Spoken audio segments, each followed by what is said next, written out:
우리가 요단 동편 이야기를 벌써 몇 주에 걸쳐서 이야기를 했는데요.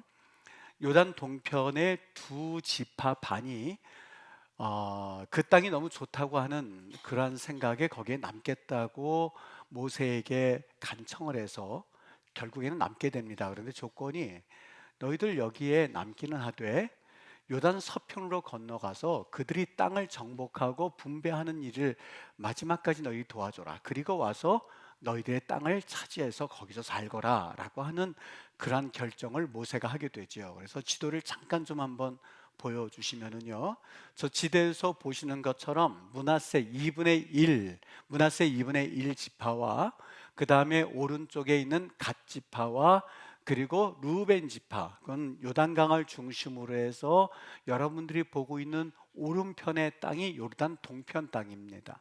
얼마나 비옥한지 저 넓은 땅을 저들이 포기할 수 없어서 우리 여기에 남겠습니다 했더니 모세가 좀 아쉬웠지만 약속의 땅에 들어가는 것이 가장 최고의 그들의 선택이어야만 하는데 남겠다 그랬으니 그냥 오케이 합니다. 여러분, 하나님 앞에 하나님이 우리를 위해서 최선의 길을 준비해 놓으셨지만 우리가 간구하면서 하나님 나 이렇게 할래요, 하나님 내 이런 길 갈래요, 그러면 하나님께서 때로는 허락해 주세요. 허락해 주세요. 여러분, 하나님이 그건 안 돼 하고 이끄시면 얼마나 좋겠어요. 그런데 하나님 나 믿음 생활 안 하고 때로는 그냥 내 마음대로 살래요, 그래도 우리 주님께서는 그냥 마음은 아프시지만 이렇게 하나님 기다리시는 하나님이십니다. 그러니까 문 밖에 서서 두드리노니 그러잖아요. keep knocking 그러잖아요. 계속해서 문을 열 때까지 두드리시는 하나님이세요. 문을 열 때까지. 참 좋으신 하나님입니다. 그래서 거기에 두 지파 반이 남았어요. 조금만 더 보여주세요. 저 두 지파 반이 저렇게 요르단 동편 땅을 차지하고 그 다음에 좌측에 있는 아홉 지파 반은 여러분들이 보는 그 지도의 왼쪽은 요르단 서편이라고 이야기를 합니다. 그래서 요단강을 중심으로 해서 요르단 동편에 있는 두 지파 반, 즉 갓지파와 므낫세 반지파와 루벤 지파가 이제 저 땅에서 전쟁을 하고 이제 그들이 돌아오게 됩니다. 됐어요? 이제 저 땅에서 돌아올 때에 그들 마음 한구석에서 야, 우리가 뭐 기념될 만한 것이 없을까 생각을 하다가 그들이 그 땅을 넘어오면서 한 가지 생각을 한 것이 바로 요르단 서편에 있는 하나님께 제사 드리는 그런 단을 우리도 요르단 동편에 하나 만들자. 그래서 요르단 서편에 있는 지파들과 그리고 요르단 동편에 있는 지파들이 한 민족임을 알게 하자라고 하는, 어떻게 보면 선한 취지였는지는 모르겠어요. 아니면 그 마음 가운데 또 다른 마음이 있었을지는 혹 모르겠습니다만 요르단 동편 땅에 건너오면서 단을 하나 만듭니다. 한번 그림을 보여주시겠어요? 저 그림은 실제로 있는 단은 아닙니다. 그리고 재단이 저렇게 생기지도 않습니다. 동그랗게 해서 그 다듬지 않은 돌로 해서 쌓게끔 되어 있는데 누군가 좀 상상에 의해서 저렇게 돌을 좀 그려 넣었던 것 같아요. 그래서 제가 가져와서 여러분에게 보여드리는데, 요르단강이 있고 저들이 건너면서 우리도 이렇게 단을 한번 만들자 해서 쌓았습니다. 이것이 바로 사건의 발달이 되는 그러한 내용인데, 그들 마음속에 어떻게 해서든지 저 단을 통하여서 우리도 동일한 이스라엘 민족이야 라고 하는 것을 그들은 나타내기를 원했던 것 같아요. 그런데 하나님께서 그들에게 절대로 하지 말라고 한 죄를 범하게 되는 결과를 낳게 되었죠. 어떤 죄냐? 신명기 12장 5절에 보면 우리 하나님께서 이스라엘 백성들에게 한 가지 중요한 원리이자 법칙을 그들에게 남겨주셨는데, 너희들은 절대로 두 개 이상의 단을 만들지 말어. 두 개 이상의 단을 만들면 너희들이 갈라질 수밖에 없고, 예배당을 여기저기 만들면 신앙 색깔이 달라질 수가 있거든. 오직 하나님이 택하여 주시는 곳 한 곳에다가만 그 너희들이 제단을 쌓아야만 돼 라고 하는 것을 신명기장에서 누누이 말씀을 하셨습니다. 그런데 이것을 어기는 결과를 낳게 되었던 거죠. 그래서 요르단 서편에 있는 아홉 지파 반이, 요르단 지파 두 지파 반이 요단강을 건너가다가 단을 만들었대 하는 소식이 들려지자마자 그들과 전쟁할 각오를 가지고 일단은 실상을 파악하기 위해서 조사단을 보내게 됩니다. 왜 그렇게 조사단을 신속하게 보냈을까? 그들에게는 그 과거에 이 안 좋은 사건이 있었기 때문에 그렇습니다. 첫 번째, 바알브올의 사건 기억하실 겁니다. 이스라엘 백성들이 바알브올을 음란히 섬기는 민수기장에 보면은요, 그 사건이 있었을 때에 그들이 그러한 죄를 저지르자 우상 숭배를 하지 않았던 이스라엘 백성들까지 2만 4천 명이 연병에 걸려서 죽었던 사건이 있습니다. 또 한 가지, 아간이 여리고를 점령하다가 모두 다 여리고에 있는 물건들을 다 멸절시키라고 그랬는데, 이 아간이라고 하는 사람과 그 가족들이 시날산의 외투와 금과 은을 가져다가 자기의 장막 안에 숨겨두었다가 어떤 곤욕을 치렀냐면, 아이성에 가서 점령을 하기 위해서 전쟁을 하러 들어갔다가 모두 패배하고 돌이킵니다. 많은 사람들이 죽었습니다. 왜 그런가 알아보았더니 아간의 가족들이 범죄했기 때문에 그 범죄에 대한 대가로 하나님께서 그들을 심판하셨던 거라는 것을 하나님이 알려주셨기 때문에, 여러분, 그들은 그 악몽이 남겨져 있었습니다. 저들이 잘못하면 우리도 하나님 앞에 벌을 받는구나 하는 연대적인 책임이 있다고 하는 것을 그들은 깨닫고서는 다시는 그 일들을 행하지 않기 위해서 얼른 그들에게 전쟁을 하기 위해서, 그들이 지금 있는 상태는 7지파 반이 땅을 차지하고 그리고 땅을 분배했습니다. 안정적으로 그들은 거기에 살 수 있었습니다. 그런데 요르단 동편에 있는 2지파 반이 하나님 앞에 죄를 범하게 되면 자신들이 있는 땅마저도 결코 안전한 것이 아니라, 비록 지금은 정복한 것 같지만 정복이 아니라는 것을 그들은 너무 잘 알고 있었어요. 그래서 조사단을 파견해서 그들에게 나름대로의 설득과, 만약에 말을 안 들면 전쟁하기 위해서 그들이 조사단을 파견했던 거예요. 그리고 그들이 가서는 무조건 전쟁할 수 없으니 먼저 그들을 유화해서 달래보자 라고 해서 그들에게 가서 행했던 말이 오늘 우리가 읽은 22장 19절의 말씀입니다. 뭐라고 말을 하냐면, 우리 한번 9지파 반이 2지파 반, 요르단 동편에 있는 이스라엘 백성에게 뭐라고 말을 하는지 우리 한번 다시 이 배경을 알았으니 읽어보도록 할게요. 다 같이 한번 읽어볼게요. 시작. 그런데 너희의 소유지가 만일 깨끗지 아니하거든 여호와의 성막이 있는 여호와의 소유지로 건너와 우리 중에서 소유지를 나누어 가질 것이니라. 잠깐 두세요, 말씀이요. 여러분 보세요. 뭐라고 돼 있냐면, 너희의 소유지가 만일 깨끗하지 아니하거든, 이 말의 의미는요, 다시 말하면 너 터가 안 좋거든, 그래서 꿈자리가 사납거든, 이 말의 의미예요. 너희들이 이렇게 우상 숭배하는 것을 보니까 너희들 있는 터가 안 좋아. 지금 그들이 있는 장소는 어디죠? 요르단 동편일까요? 서편일까요? 요르단 동편이죠. 네, 이거 대답하신 분들은 정말 다 이해하신 거예요. 이제는 요르단 동편이 어디고 서편이 어디고 뭐가 된지 금방 이해하신 분들이에요. 자부심을 가져도 돼요. 어느 쪽이죠? 지금 있는 장소가 요르단 동편이죠. 요르단 동편에 서서 너희들 터가 안 좋거든. 왜요? 지금 그들이 제단을 만들었거든요. 하나님 앞에 죄를 범하는 결과를 낳게 되고, 이것은 정말 예전 말로 경을 칠 만한 일이거든요. 큰일 났거든요. 그래서 그들에게 말하는 거예요. 너희들 터가 안 좋거든. 그래서 너희들 우상 숭배 어떻게 할 수밖에 없는 상황이 되거든. 아니면 그 땅에 있는 우상 숭배자를 너희들에게 압력을 주어서 그래서 만들 만큼 터가 안 좋거든. 뭐라고 말하냐면, 여호와의 성막이 있는 여호와의 소유지 어디죠? 요르단 동편이에요, 서편이에요? 서편이요. 여러분 정말 똑똑한 겁니다. 저는 이 말씀 이야기해서 시간이 많이 걸렸는데 여러분 얼마 걸리지도 않았어요. 정말 똑똑하신 분들이세요.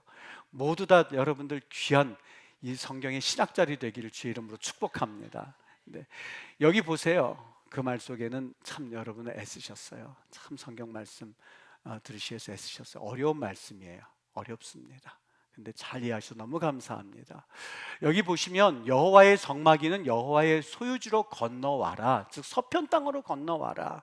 여기 뭐라고 했냐면 여호와의 소유지, 하나님께서 우리에게 약속하신 그 서편 땅으로 건너와서 우리 중에서 소유지를 나누어 가질 것이니라.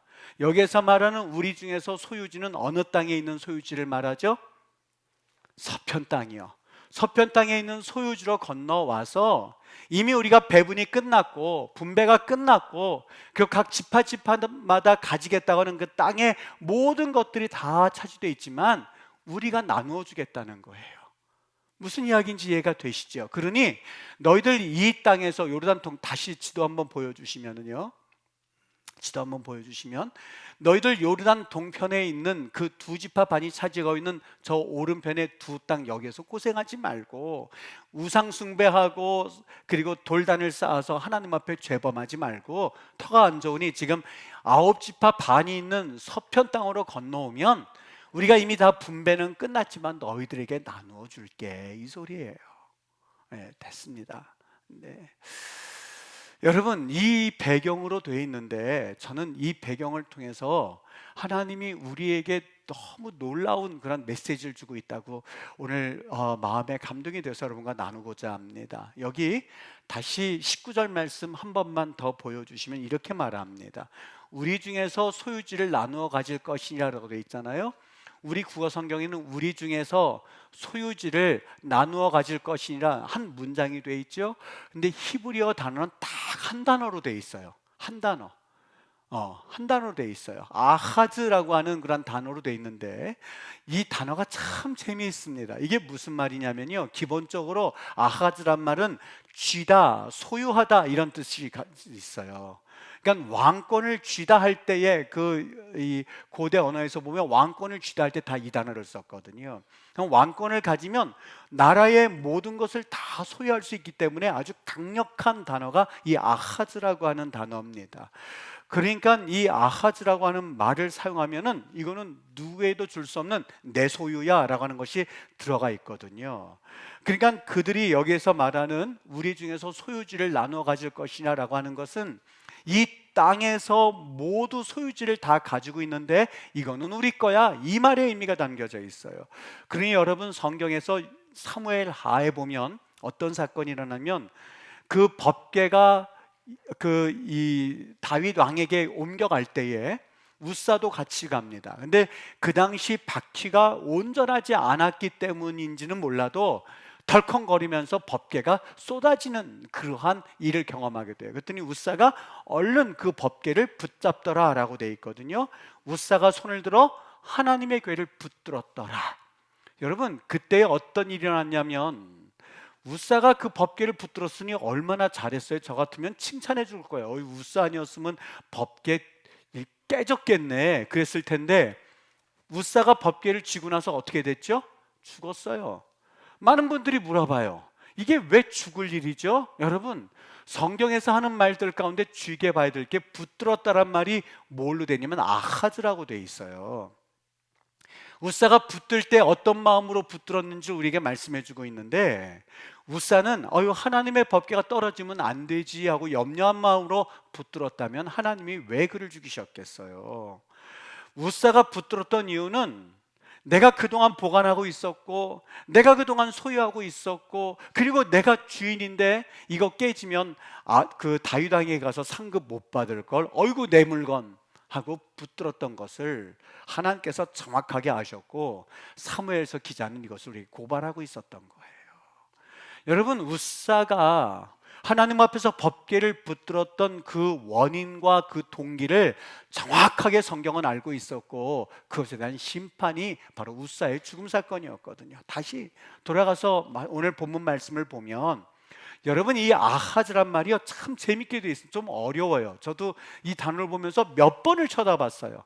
다른 말들보다 더 어려워요. 어떻게 되어 있냐면 나누어 가질 것이니라 이렇게 되어 있지만 이거는 명령형으로 되어 있어요. 즉 나누어 가져라 이렇게 말하고 되어 있어요.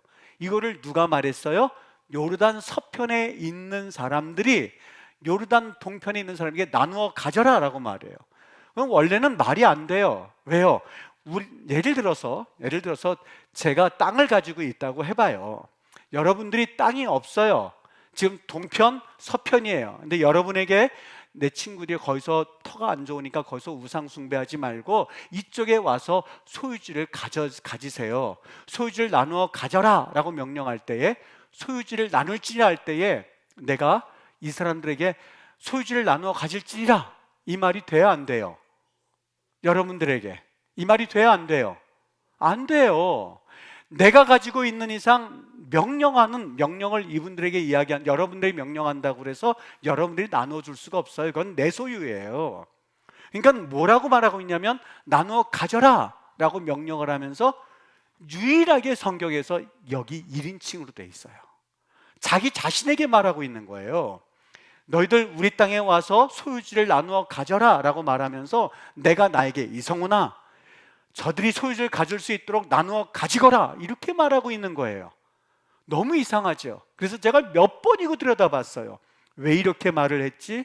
왜 이런 식으로 말을 하는 거지? 도대체 왜 그러는 거지? 여러분, 자기 자신이 소유지 권한을 주면 되는데, 사람이다 보니 욕심도 생길 수 있고 내 땅을 왜 줘 하는 마음이 있고 내 땅을 주면 어떡하지 하는 마음이 생기는 것은 어쩔 수가 없어요. 사람들 앞에서 선포해버리는 거예요. 어떻게 해요? 이성훈 목사야, 이성훈 목사가 가지고 있는 모든 것을 나누어줄지어다라고 내가 혼자서 사람들 앞에서 선포하는 광경이에요. 바로 그 말씀으로 되어 있어요. 제가 이것을 보면서 야, 참 멋있다. 이것은 땅에 대한 권리를 포기하겠다고는 요르단 서편 백성의 포기 선언이 바로 나누어 가질지니라예요. 여러분, 이 말씀을 보면서 제가 이런 생각을 해봤어요. 이 고백이 뭐 한번 선포하면 되죠? 아니요, 절대 쉽지가 않아요. 절대 쉽지가 않아요. 우리가 지지난주에 갈렙이 85세에 여호수아 앞에 와서 저 산지를 나에게 주소서라고 여호수아에게 이야기를 했어요. 이유는 한 가지였었어요. 40년 전에 10명의 정탐꾼이 부정적인 보고를 함으로 인해서 내가 그 땅을 차지하지 못했는데, 40년 동안 내가 살 목적과 이유가 있다면 바로 그 땅, 하나님께서 주신 땅을 내가 직접 눈으로 보고 그 땅에 서기 위함입니다. 85세 지팡이를 주면서 나 좀 거기 차지하게 해주세요 했을 때 사람들 마음이 얼마나 감동이 됐겠어요. 그래서 여기에 용기를 얻은 이스라엘 백성들이 가서 유다와 에브라임과 므낫세 반지파가 땅을 차지해요. 여기까지가 지난주 들었던 말씀이고, 지난주에 7지파 반이, 거기에서 7지파 반이 아직 들어가지 않고 있는 거예요. 왜 그런가 했더니 자기네들이 좋은 땅 다 차지하고 우리는 못 차지하네. 여러분 기억하십니까? 회중을 모아서 18장 1절에서 회막을 지었는데 여호수아가 그때 뭐라고 그러냐? 애다라고 표현합니다. 너희들은 아직 하나님 앞에서 사명으로 빚어진 사람들이 아니구나. 하나님의 일이라고 하는 것은 손해본다고 해서 안 하고, 내 것 조금 더 쓴다고 해서 안 하고, 그리고 내 것 조금 더 손해본다고 해서 난 뒤로 빠지고 하는 게 아니거든. 하나님의 일이라고 하는 것은 하나님께서 명령하셨으니 무조건 손해가 나도 하는 일이고, 이익이 난다고 해서 달려들 게 아니고, 손해가 난다고 해서 빼는 게 아니라 하나님이 명령하셨으면 그냥 고하는 게 하나님의 사람들, 그게 카할이라고 그랬어요. 여호수아가 실로에 회막을 세웠던 이유는 바로 거기에 있었던 거예요. 이스라엘 백성들이요, 우리 모두 하나님 앞에 하나님의 일이라고 한다면 비록 여러분들이 차지할 땅은 적습니다. 100%의 에너지를 다 쏟아서 30밖에는 거두지 못할 겁니다. 그래도 가십시다 했을 때에 감동을 받은 이스라엘 백성들 7지파가 가서 거기에서 9지파 반이 땅을 차지했던 사건이 18장, 19장, 20장, 21장까지 일어났었던 거예요. 또 지난주에 도피성 이야기도 했죠. 여러분, 하나님의 일, 저는 이 여호수아가 그 나이에 그 말씀을 선포하는 것을 한번 떠올려 보고서 얼마나 감동이 됐는지 모릅니다. 하나님의 일은요, 계산기 두들겨서 하는 게 아니라니까는요. 하나님의 일은 내가 이익이 나면 달려들고 손해가 나면 뒤로 빼고 하는 게 아니라 주님께서 명령하셨을 때에 이거는 나에게 들려주신 음성하고 달려드는 것이 하나님의 일이에요. 그게 하나님의 사람의 삶이에요. 이스라엘 백성들이 그렇게 해서 땅을 얻었어요. 그런데 이거를 나누라고요? 여러분, 이건 있을 수가 없죠. 어떻게 해서 얻은 땅인데, 하나님께서 소유지로 주셨는데, 요단 서편 땅을 이걸 어떻게 주겠습니까? 어떻게 주겠습니까? 그들이 이걸 가지고 그냥 우리 땅이야 라고, 소유지라고 하는 말라고 그들이 마음에 품고 있었을 때에 아주 대사건이 일어난 거예요. 어떤 사건이요? 요르단 동편에 있는 그 두 지파 반이 제단을 만들므로 인해서 하나님께서 심판하시면 이것까지 다 빼앗길 위험에 처했거든요.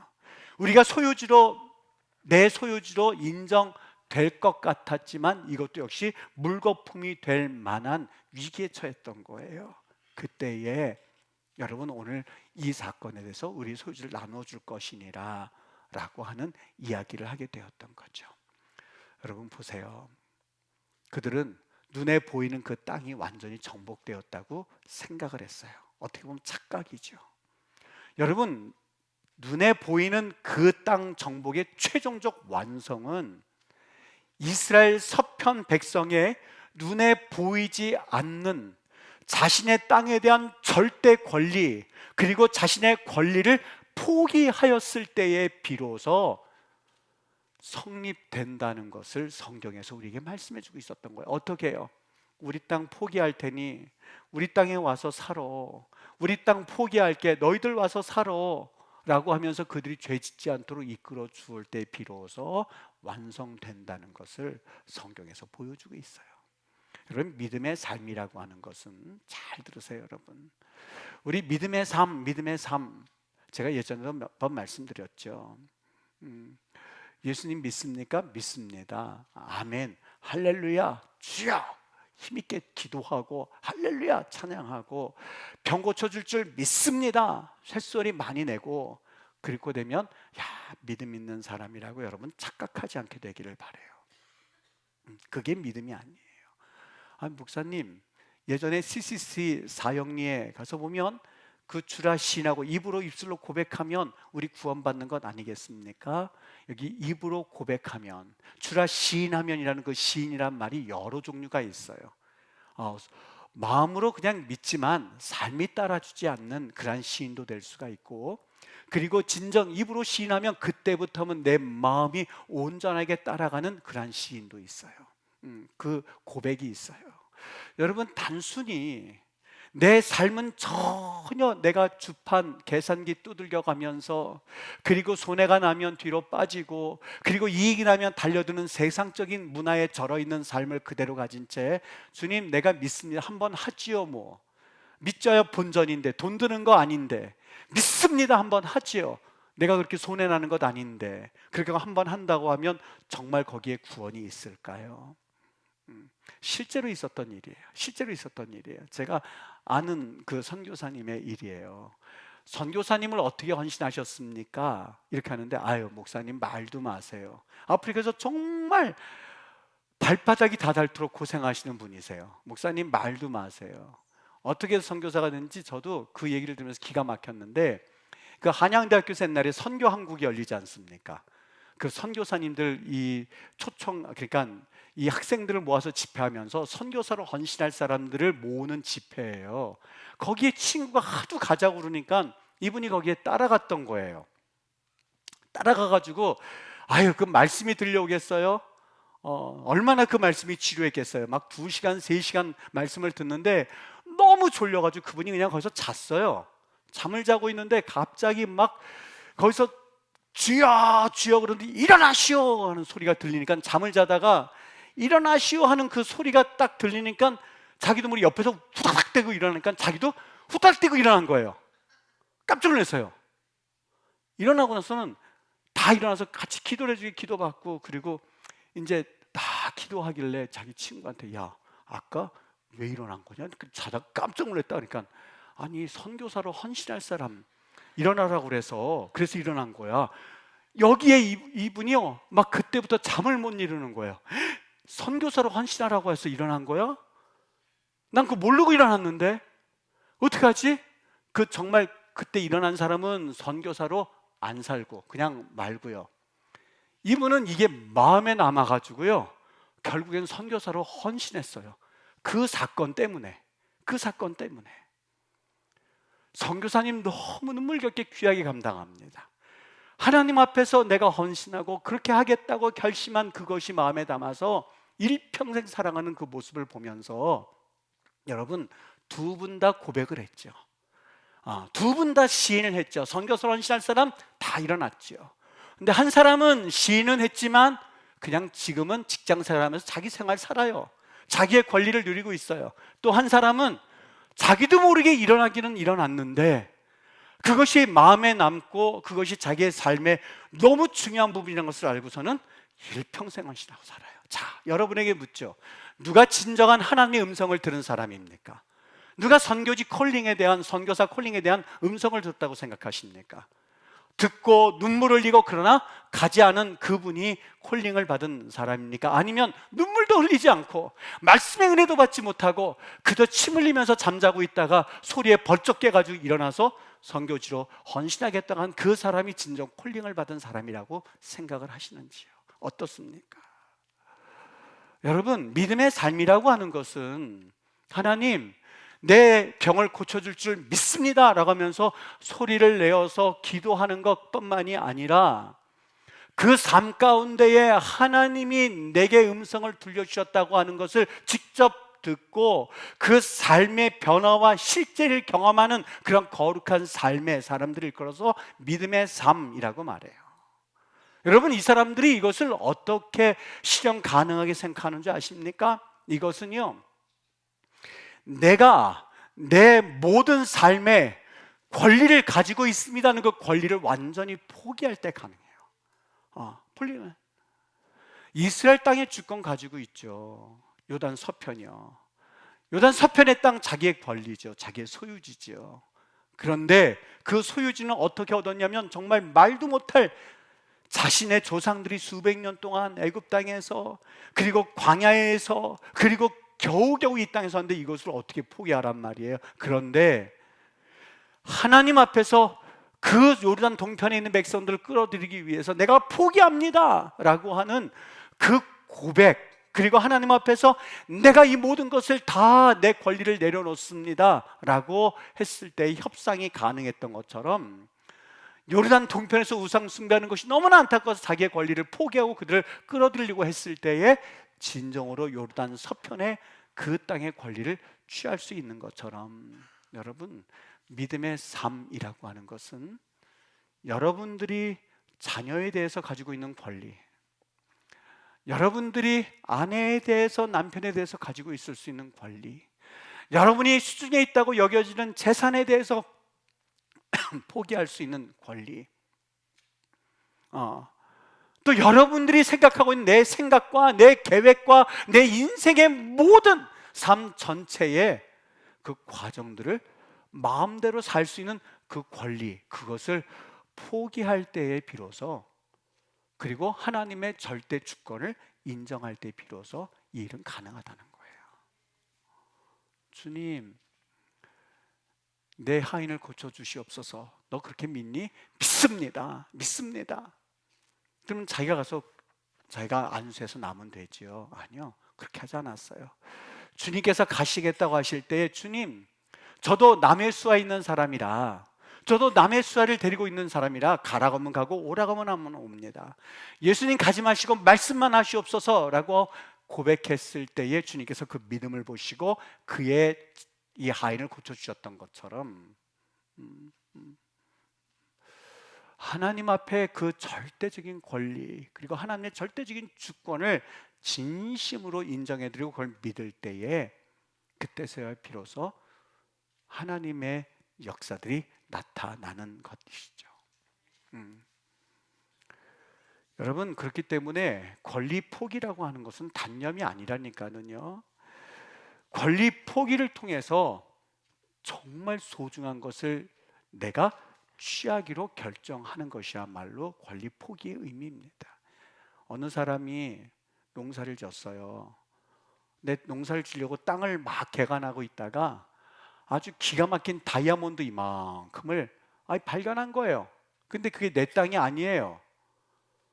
근데 그 땅값은 굉장히 싸요. 내가 집을 팔면 이거를 땅은 살 수가 있어요. 여러분 같으면 어떻게 하시겠어요?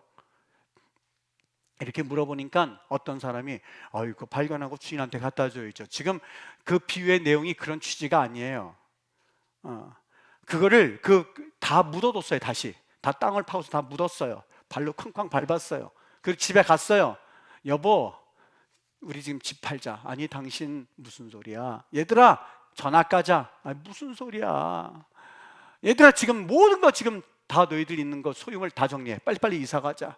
아니, 어디로 이사 가? 저 밭 사자. 당신 미쳤어? 저긴 집도 없고 저기에는 우리가 살 장소도 없는데 사재니까 하여간 다 얘기해서 그걸 집을 팔았어요. 그리고 이 사람이 땅값이 예를 들어서 1,000만 원이라면 2,000만 원 줄 테니까 파시오. 이 사람은 웬일인가 하고서 얼른 팔아버렸어요. 그리고 보화를 그들이 소유했다고 하는 그 신약의 이야기가 어떤 얘기인지 이해가 되십니까? 우리가 발견하는 것은 우리가 가장 우리의 집을 그 권리를 포기하는 이유는 집도 팔고 전학도 가고 그리고 자녀들에게 전부 다 이야기해서 이사 가자고 이야기하는 그 이유는 그 권리를 포기하는 이유는 여기에 더 놀라운 소중한 것이 있었기 때문임을 주님께서 우리에게 비유로 말씀하셨던 거예요. 여러분, 권리를 포기하는 것이 어떻게 쉽지 않겠습니까? 권리 포기하는 게 누가 쉽겠어요? 이스라엘 백성들이 자기들의 땅을 포기하는 것이 쉬웠겠어요? 그런데 주님께서 우리에게 반복적으로 신약에서 말씀하신 내용이 있습니다. 권리를 포기하는 것, 그것이 예수님을 따르는 사람들의 삶의 기본이라고요. 누가복음 14장 26절은 말합니다. 무릇 내게 오는 자가 나를 따라오는 자는 자기 부모와 자기의 처자와 자기의 형제와 자기의 자매와 더욱이 뭐까지요? 자기의 목숨까지 그 권리를 포기하지 않으면, 이 소리예요. 미워하지 아니하면, 자기의 권리를 포기하지 아니하면 능히 내 제자가 되지 못할 거야. 예수님을 믿는다는 것은 모든 것을 미워해야만 비로소 가능한 거예요. 여러분, 나는 지금 예수 믿는 걸까 믿지 않는 걸까, 그거는 여러분들이 이제는 각자 판단하시고 그거에 대해서 결단하시고 여러분들이 이제는 점수를 내셔야 돼요. 예수님이 제자들을 불렀어요. 베드로와 안드레를 불렀어. 예수님, 우리 좀 부르셨습니까? 그래, 내가 너희들 불렀단다. 그 대신 말이야, 너희들 직장도 그만두고 그리고 너희들이 가지고 있는 그 모든 것을 다 내버려두고 그리고 쫓을래? 여러분, 그게 그 말이잖아요. 베드로와 안드레는 업으로서의 생명인 그물도 버려두고 예수님을 쫓았어요. 야고보와 요한은 배와 사꾼들과 아버지까지 버려두었어요. 배와 사꾼과 아버지까지 버려두었어요. 여러분, 우리의 11조 하나 포기하는 거, 그것이 그렇게 어렵습니까? 그래서 내가 예수님 믿는다고 감히 이야기를 할 수 있다고요? 지금 비판하는 거 아니에요. 용서하시고 들으세요. 여러분, 그 11조 이성훈 목사 주는 게 아니기 때문에 저는 그냥 하나의 예로서 여러분의 말씀을 드려요. 여러분, 11조 그리고 시간의 11조 그리고 헌신하는 것, 그것이 너무 아깝습니까? 여러분, 하나님 앞에 그걸 억지로 하실 필요는 없어요. 하나님이 기뻐하시지 않으세요. 하나님 기뻐하지 않으세요. 성경에서 즐겨내는 자를 하나님이 사랑하시나, 저는 그게 무슨 뜻인가 했어요. 우리 하나님이 정말 여러분들에게 그 11조 재물을 좀 내가 어떻게인지 좀 뭐라 그래요? 이거를 꼽을 친다고 그래요. 뭐라고 합니까? 그걸 좀 알겨가서 그래서 하나님이 너희들 형제 자매 너희들 11조 너희들 헌금 좀 내가 좀 가져가 이러신다고 보십니까? 아니요. 우리 하나님이 아브라함이 말씀하셨죠. 너희 본토 친척 아비집을 떠나 진정으로 네가 누릴 수 있는 권리를 포기하면 내가 너희들에게 민족을 줄 것이고 내가 너희에게 후손을 줄 것이고 내가 너희에게 그 땅을 줄 것이고 내가 너희에게 많은 믿음의 조상의 아버지가 될 거야 라고 하는, 버림으로써 포기함으로써 주시는 그 하나님의 영광스러움을 하나님 맛보게 하시기 위해서 하나님이 아브라함을 부르셨던 거라니까요. 아이들이 나가서 장난을 치고 막 흙구덩이 놀아요. 그 아이들을 불러다가 엄마가 씻겨서 옷을 갈아입혀서 하는 것은 그 자녀에게 더 따뜻한 집을 경험하게 하기 위함이에요. 아이들한테 옷 벗어 그러니까는 이 소중한 돈 엄마가 뺏어가려고 하나 보다 이렇게 생각하면 이건 오산이에요. 너 있는 거 다 주머니 다 털어내, 그거 나에게 뺏어가려고 하시나 보다 생각하면 오산이에요. 우리 하나님이 그러신 하나님이 아니에요. 진정한 신앙은 나의 포기를 경험하고 권리를 포기하고 하나님의 음성을 들음으로써 거기에 스스로 내 자신을 맡기는 것. 그래서 우리 하나님이 모세가 그에게 달려갔을 때에 여기는 거룩한 땅이니 신을 벗으라라고 그랬어요. 거룩한 땅이니 신을 벗으라. 거룩한 땅이니 신을 벗으라.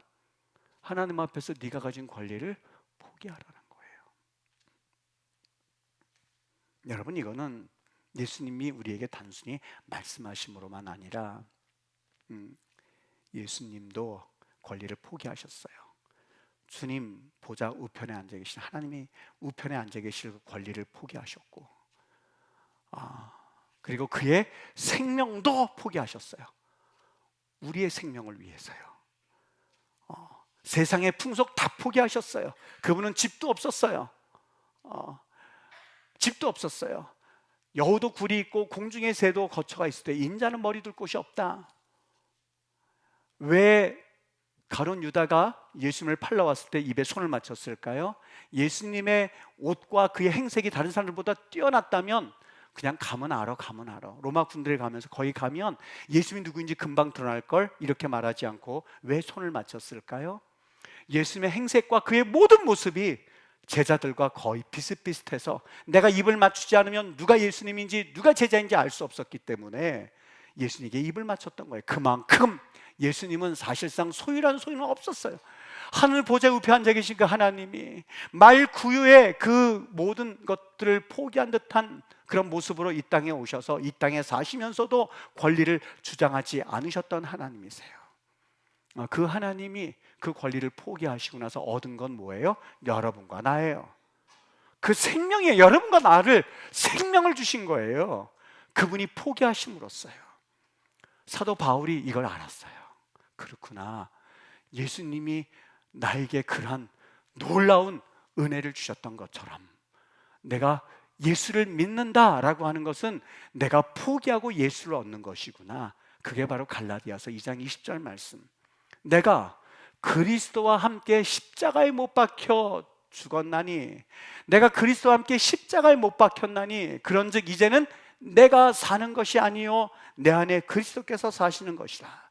내가 십자가에 못 박혔나니란 말은 내가 모든 권리를 포기했나니, 내가 주장할 수 있는 모든 인간의 계획과 또한 내 형편과 그리고 내 장래와 그리고 내가 걸어가고자 하는 모든 길을 모두 하나님 앞에 권리를 포기하고 그분께 드렸으니 이제는 내가 어떻게 살겠어요?